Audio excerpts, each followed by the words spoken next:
If you saw the bulletin today, you see on the front of it, it says, get above your raisin. How many are familiar with that term, that phrase? Don't get above your raisin. I grew up in the South. In case you can't tell, I grew up in the South.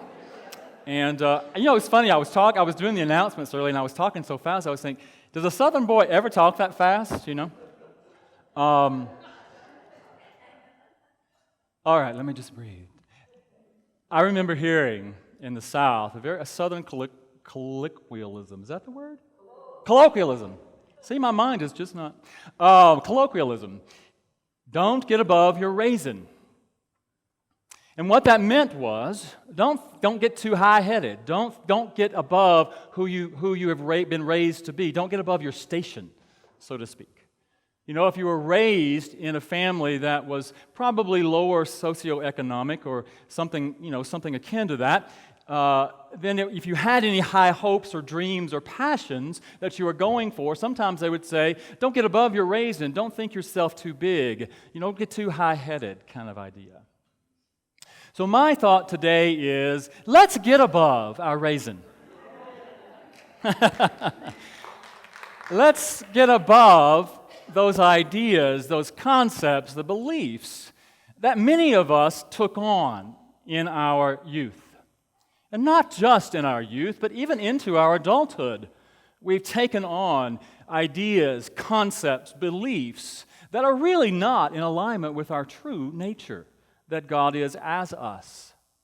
And so those beliefs, those ideas, limiting ideas, restrict our joy and excitement and passion for life. Does anybody other than me ever experience that? If I'm the only one, then I'm going to sit down and shut up now because it's just about me then.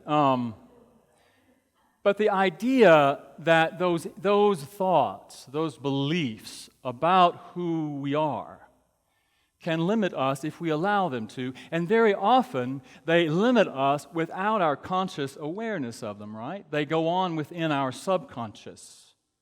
In some traditions, the accumulated beliefs or the myths or the lies about who we are called the ego. In some traditions, that is what we call that. In Course in Miracles talks about it as the ego, and that's very common now, that's the term we use for that. It's the false self, the small self. If you read my blog, I called it the small s self, the idea that I'm somehow separate and alone and apart from God. And so I do think sometimes, in order for us, not sometimes, most of the time, in order for us to have the kind of life we want to create and we want to live, a joyful, empowered, exciting, creative life, sometimes we have to get above those things, get beyond those things. And so that's what I want to talk a little bit about today. Get above your raisin if your raisin in some way has limited you. And I'm understanding that for some people that may not be true. You may have grown up knowing that you were the light of God, and you may have been living your life that way all the time. And if so, praise God. I'm grateful for that. But I think, as I ponder that and I think about how do we do that, I think sometimes that in unity, and maybe New Thought in general, that we mislead people somewhat. Because I think what I learned probably early on in my New Thought journey was that if we just deny and affirm enough, if we just pray enough, if we just meditate enough, that we can just get beyond those things. We can transcend those things. Please don't walk out today saying that I said that affirmations and denials and prayer and meditation is not valid, because I'm not saying that. I totally believe in those spiritual practices. But I think sometimes in New Thought, we have the belief, or we teach people, maybe not intentionally, but that, if you come up with something that's difficult in your life, some past experience, some pain, some hurt, some trauma, some abuse, something that's gone on in your life that you're still holding on to, that if you just pray enough, that you can get past it. And I'm not sure that's true. I'm not sure that's true. Because I wish, when I heard that, I thought, well, sign me up, because that sounds good to me. But what I think is that a lot of times when we do that, when we come up against something that is difficult from our past, some pain, some trauma, something that's happened in our past, that we want to go around it. We want to just get past it. You know, it's like if here's the thing, I'm walking along my spiritual path, and I come up against something that's hard for me and painful for me, and I'm like, whoa, let me just pray over it, pray it out of my way. And so I just do my little spiritual bypass. We lovingly call it a spiritual bypass. But what I believe and what I've learned from my own experience around that is that my spiritual bypass is really just a traffic circle. Because it keeps me coming right back to the same old place. I never get anywhere. Because I'm just going around whatever this thing is that's in my way. Because I don't want to deal with that thing that's in my way. I don't want to deal with the pain. I don't want to deal with my past. Let me just transcend it. Let me just hop over it. How about that? Let me just hop over it. But what I've learned is that it doesn't go away. It doesn't go away until we're willing to encounter it. To encounter it and face it sometimes. Not always, but quite often. That we have to be able to face it. And I think, from my own understanding today, is that my prayer, my meditation, my affirmations, and my denials prepare me. They don't allow me to go around it. They don't allow me to go over it, but they prepare me to deal with it. And so,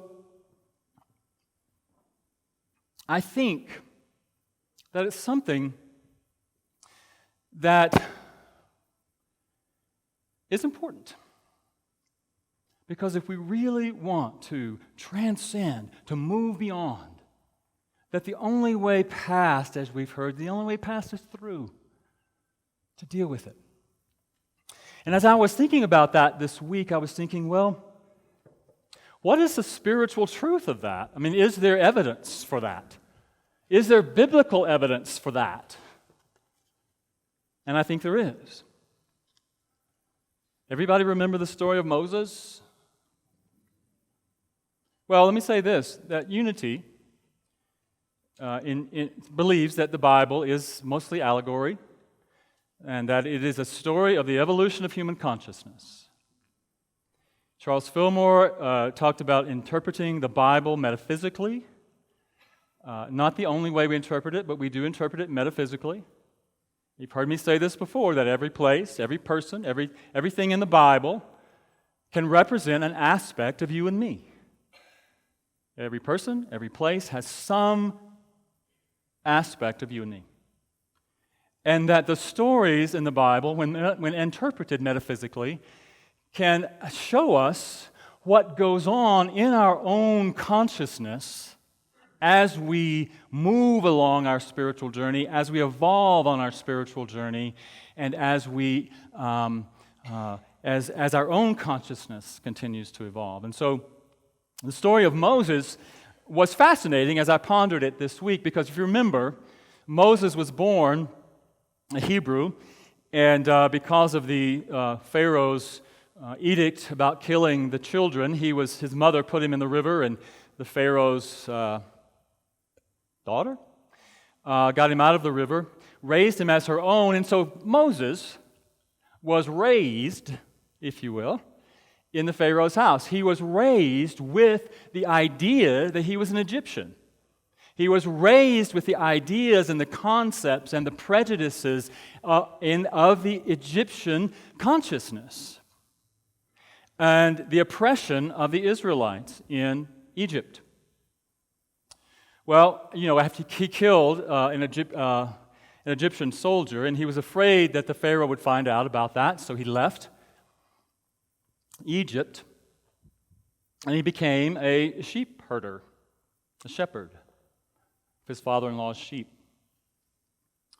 Now, what I want to say about that is that sheep, in metaphysically, sort of represents not painful thoughts, but just the sort of, just the everyday sort of thoughts that we have. No big deal, nothing painful, nothing dramatic. It's just the things that we think about consciously. So he was focused on that. Focused on the world, focused on the things of the world, and we often do that, don't we? We often focus on, what have I got to do today? What's going on today? What am I thinking about today? And so we focus on that. And so that's sort of what Moses was doing for all this time in the story, if you look at it metaphysically. Well, one day he goes up to the mountain. Now, the mountain metaphysically represents a high place in consciousness. So Moses goes into, we will say this, Moses goes into prayer or meditation. And so he goes into this high place of consciousness. Now, I want to remind you as I'm saying this, that all of this is occurring in you and me. All of this is occurring now. It's not about Moses some centuries ago. It's about you and me, that we are doing this. We're tending our sheep. Then all of a sudden we go into this high place of consciousness, this prayer and meditative state, and what happens then? We hear the voice of God. We hear the voice of the God within us. As I talked about last week, that aspect of us, the Christ of us, that is always calling us to something greater, a more empowered life. And so that's calling to us, always, constantly calling to us, if we're willing to listen to it, right? And so Moses represents going into that place, listening, hearing, and hearing the voice of God. Tell him to go into Egypt and to free the Israelites. I know the pain of my people. I know the suffering of the Israelites at the hands of the Egyptians, and you are to go and free them. Well, Charles Fillmore tells us that the Israelites represent, or Israel represents, that high place of consciousness, God consciousness. And Israelites represent the thoughts or the feelings associated with that. That the Israelites within you and me represent those thoughts that are in alignment with God, that are expressions of God. And so those thoughts are held down by the thoughts that are not in alignment with God, which is what's represented by the Egyptians metaphysically. Is all this making sense?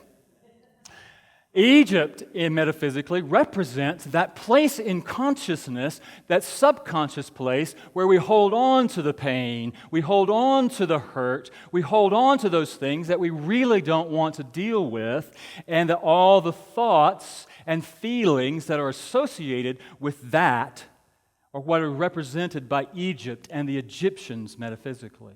And so God, the voice of God within Moses says, go down into that place and free the Israelites. Go down into that place and set them free, because the thoughts that are in alignment with God are enslaved to the thoughts that are in that place of pain.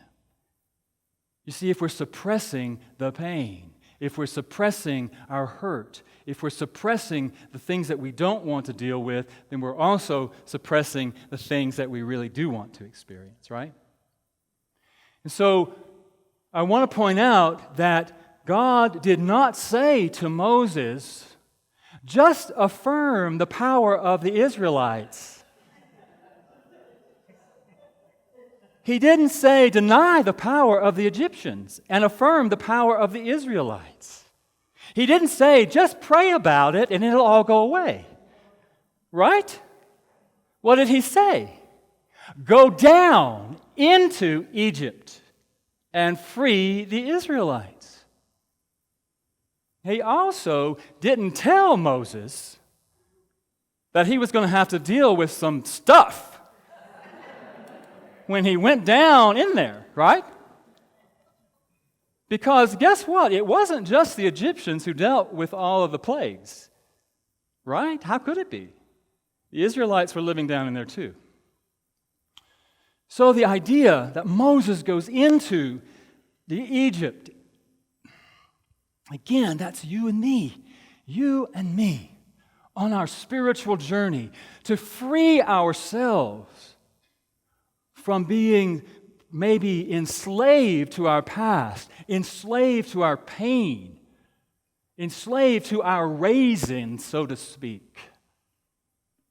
That it's not enough for us just to pray and meditate and affirm and deny, to go down into there, face those things sometimes, and then move to the other side. And what happened then? All the plagues happened, of course. And I like, what kind of came to me this week as I was pondering it is, the last plague was that all of the firstborn of the Egyptians died. They died, the boys. Well, to me that represents that it is that those thoughts, produce thoughts of like kind. The thoughts that are not in alignment with God tend to continue to produce other thoughts that are not in alignment with God. And so it's important to sort of allow those to start dying away so that we can move forward. And it was not until then that Pharaoh finally said, okay, I will set the people free. Same thing with the wandering in the desert. They wandered in the desert for 40 years. Well, I'm not going to say you don't have to wander in the desert for 40 years. I'm hoping we don't have to wander in the desert for 40 years. I think we're wandering in the desert for 40 years is symbolic of just doing it for as long as it takes. It's a completion. 40 is a completion, a spiritual completion. That's what it represents. Jesus spent 40 days and 40 nights in the desert. Moses spent 40 years in the desert wandering around trying to find the promised land. But what we can learn from that is that they wandered around that traffic circle for 40 years because they weren't willing to let all that old stuff die away. They weren't willing to let go. They weren't willing to move through it. At least that's my interpretation of it. And Moses never did go into the promised land. Why? Some say because he defied God when God first spoke to him. I don't know that that's really it. I think that what happens is that Moses represents, in some ways, that aspect of us, that wants to go through, wants to move through, but is still holding on to the old.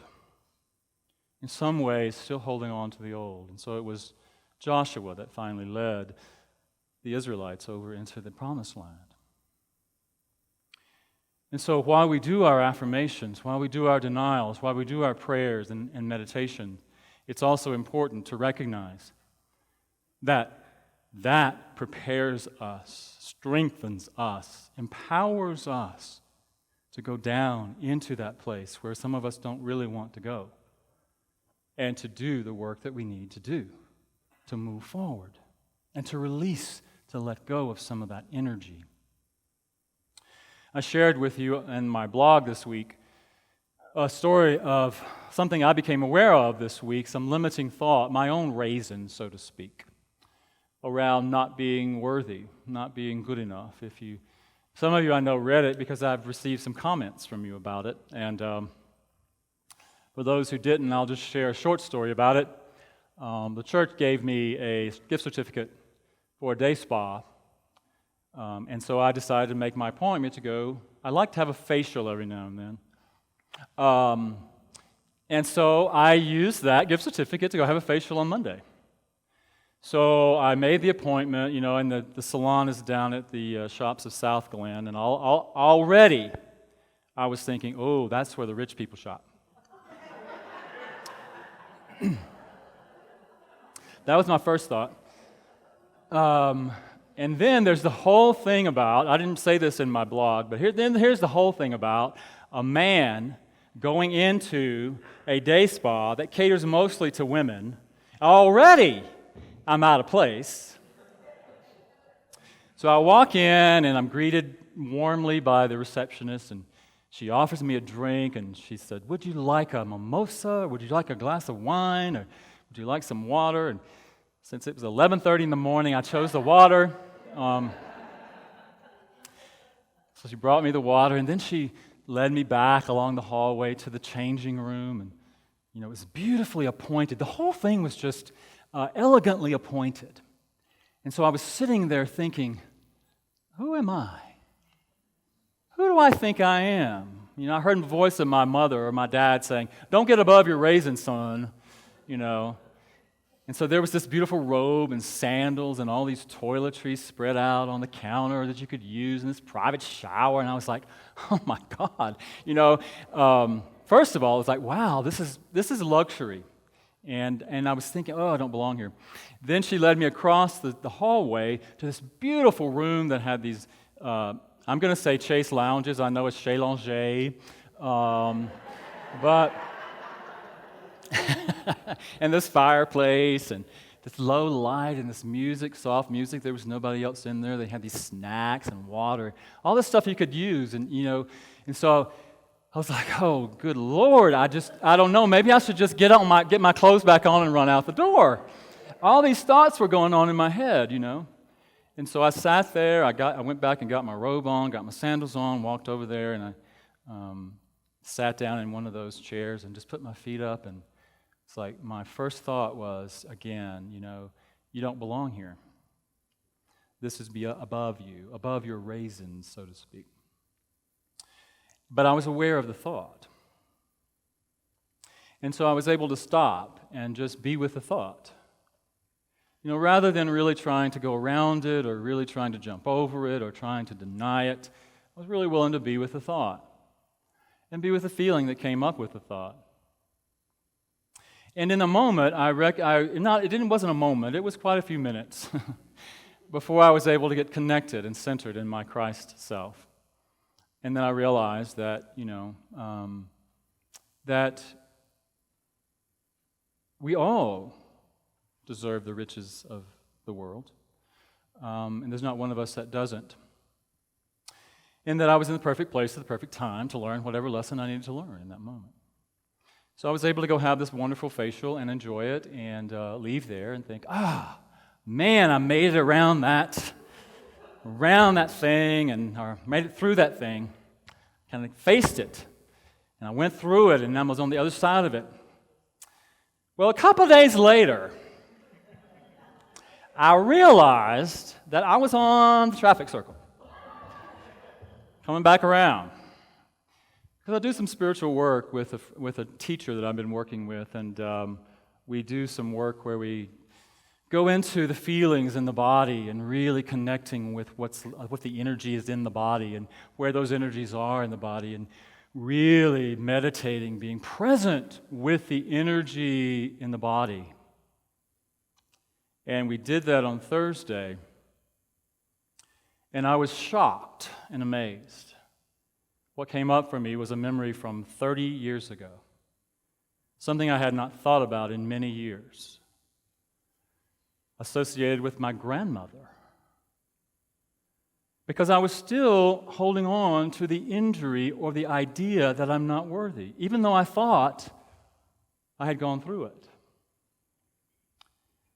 But I was able then, through really being in it, really getting into the feeling place of it, really getting into the memory of it, I was able to feel it and experience it and know more about it. And it was really associated with my own pain and my own regret about not being there for my grandmother when she died. We were very close most of my life, but I was not there for her when she died. And there was a lot of what I realized is my own regret, my own sadness, my pain around that I had tried all those years to put onto her. But when I was able to feel the pain, feel the regret, and do a process where I actually talked to her, in my own imagination, of course, but I talked to her, asked for her forgiveness, told her how much I love her. And through that process, I was able to truly feel some of that energy dissipating, some of that energy falling away from me.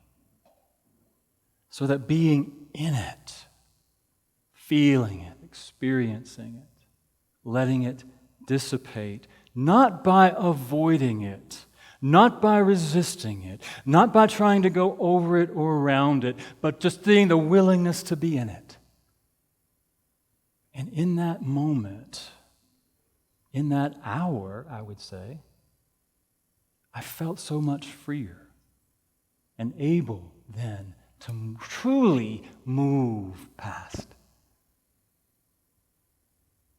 Now, I'm not saying that that's not going to come up again. I don't want to say that once you move through it, once you do the work, that that's not going to come up again. Chances are it might at some point. Maybe 20, 30 years from now, it may come up again. But what I want to say about that is that having faced it, having experienced it, gives me some strength to know how to address it the next time it comes up.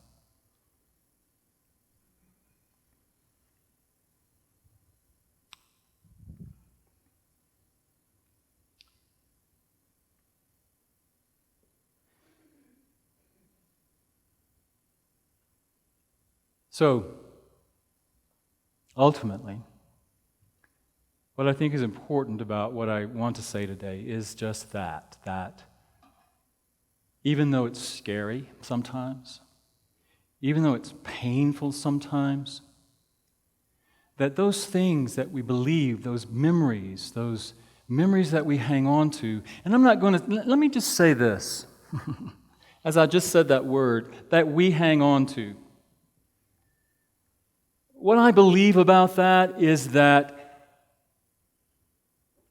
if we don't face them, or when we do face them, when we are willing to feel them, when we are willing to experience it, it's not about us letting go of them. It's sort of about them letting go of us. Because that energy no longer has as much power.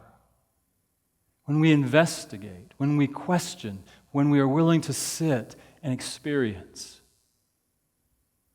the energy really, it's energy, it's all energy. It sort of just dissipates. It's not magic. It's just the way it works. And as that heavier energy falls away a little bit more and transmutes somewhat, then we are able to rise above in consciousness. The energy shifts. In that energy shift, we shift. Our consciousness changes. And as our consciousness changes, we experience life differently. And we do things differently. We act differently. We respond differently. And so,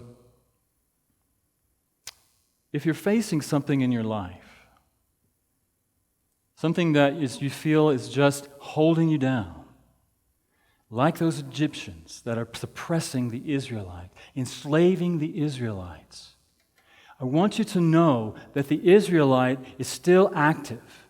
The truth of you is still active. The truth of you is still expressing. The truth of you is still alive within you. And as you are willing to go into that place, know that you, as when you go into it, free yourself up. You free yourself up very often to experience your true nature, to truly experience yourself, your true self, and feel it and embody it. I've been working with this teacher for a while, and every time I do that process like that, I tell you, I truly feel in my body, in my energy field, so much lighter. I feel like in that, once I let go of some of that energy, I can truly embody my Christ nature and feel it. So I encourage you to know the truth, hold the truth, do whatever you need to do. And know that you have support in that. Know that you have support in that. I do some of that work in my spiritual counseling with people. I know there are people in this room who do similar work with people. So there is help. Again, As the voice of God said to Moses, Moses said, I don't know how. I don't know how to do this. What if people think I've lost my mind, as I said last week? Who do I going to say sent me? What did he say to him? I am that I am. I am that I am has sent me into that place. That is your power. I am that I am is your power and my power to work through whatever we need to work through. And people, when you are willing, people will show up to help you. People will show up with whatever you need to help you move through it. I trust that. It's happened for me. I know it will happen for you. So I just invite you to be open to it. Just be open and curious.